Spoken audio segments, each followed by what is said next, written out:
Si Ellie Ortalia ay hindi lamang isang pulis. Siya ay isang institusyon sa San Gabriel.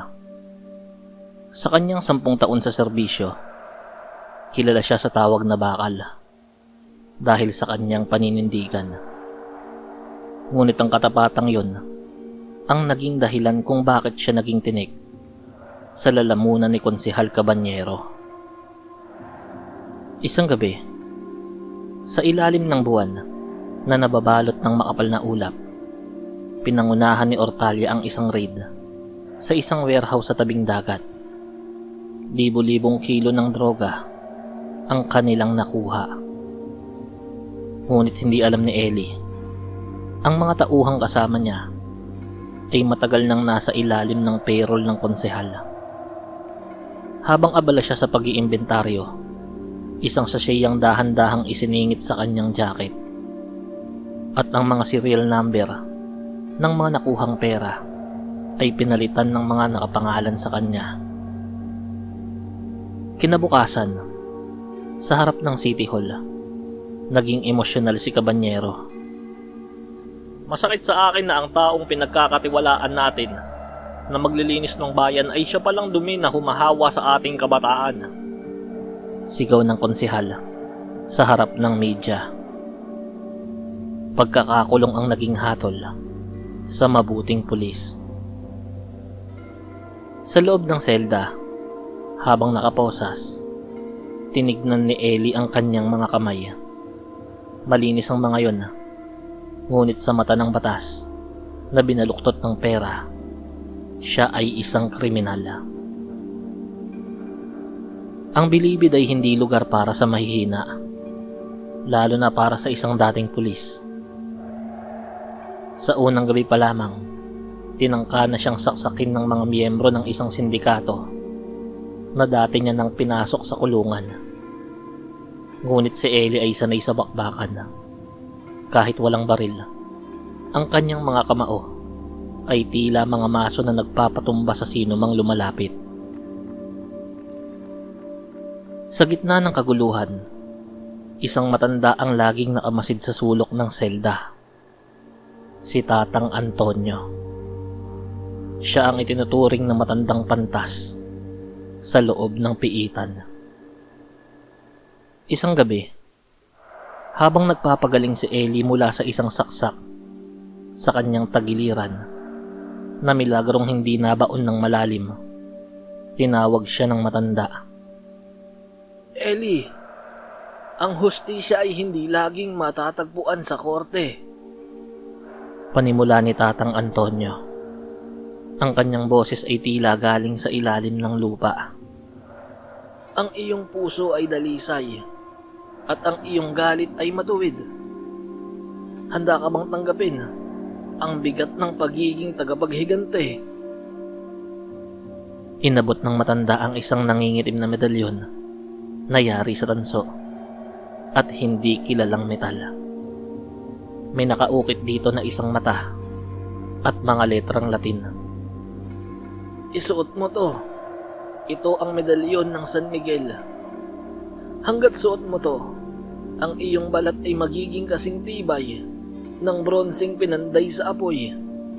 Walang bakal, tingga, o apoy ang makagagapi sa'yo.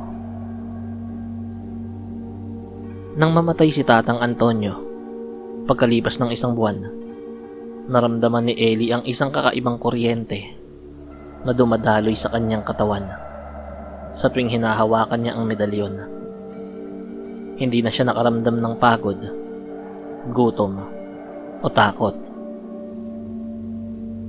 Pagkalipas ng 5 taon, nakalaya si Ellie dahil sa kakulangan ng ebidensya. Isang taktik ang ginamit ni Cabanyero para palabasin na mabait siya at pinatawad na ang pulis. Ngunit ang totoo ay plano niyang ipapatay si Ellie kapag nakalabas na yon para hindi na makapagsalita. Ngunit hindi na Officer Ortalia ang lumabas ng kulungan sa panahong yon. Siya na ngayon, si Ortalia, ang tigre. Inuna niya ang Snake Pit, isang tagungbar kung saan nagtitipon ng mga distributor ng droga. Pagpasok ni Ellie, agad siyang pinagbababaril ng mga bouncer. Ang mga bala ay tumatama sa dibdib ni Ellie. Ngunit sa halip na dumanak ang dugo, ang mga yun ay nayuyupi at nalalaglag sa sahig na parang mga buto ng pakwan. Walang emosyong naglakad si Ellie.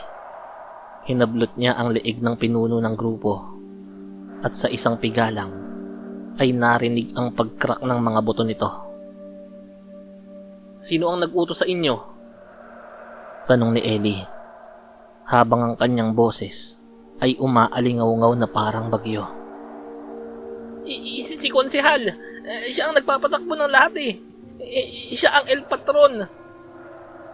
Sigaw ng natitirang tauhan bago ito tuluyang mawalan ng malay dahil sa takot. Dinaluhong ni Ellie ang mansyon ni Cabanyero sa tuktok ng bundok Marimat. Ang mga security guards ay gumamit ng mga sniper at mga granada. Isang granada ang sumabog sa paanan ni Ellie na lumikha ng malaking butas sa lupa at usok. Ngunit mula sa usok, lumabas si Ellie. Naniwalang gasgas ang damit. Binasag niya ang dambuhalang pintuan na gawa sa nara. Sa loob, naghihintay si Cabanyero. May hawak na baso ng alak at isang 45 baril. Ellie, akala ko ay mamamatay ka na sa kulungan. Bakit hindi ka mamatay-matay? Sigaw ng konsehal habang ubos lakas na pinapuputok ang baril sa mukha ni Ellie. Ang mga bala ay tumalbog sa noo ni Ellie. Lumapit ang dating pulis. Dahan-dahan, bawat hakbang ay nagpapanginig sa sahig. Ang bawat pasang tinanggap ko sa bilibid, ibabalik ko sa iyo ng 100 ulit. Sambit ni Ellie. Sinuntok ni Ellie si Cabanyero sa muka. Ang unang suntok ay nagpawasak sa ilong nito. Ang pangalawa ay nagpatalsik sa lahat ng mga ngipin nito. Ang pangatlong suntok ay bumasag sa buto ng pisngi ng konsehal, dahilan upang lumaylay ang balat ng mukha noon at mawala sa porma ang kanyang itsura. Ang dating gwapong mukha ng politiko ay naging isang tumpok ng durog na laman at buto.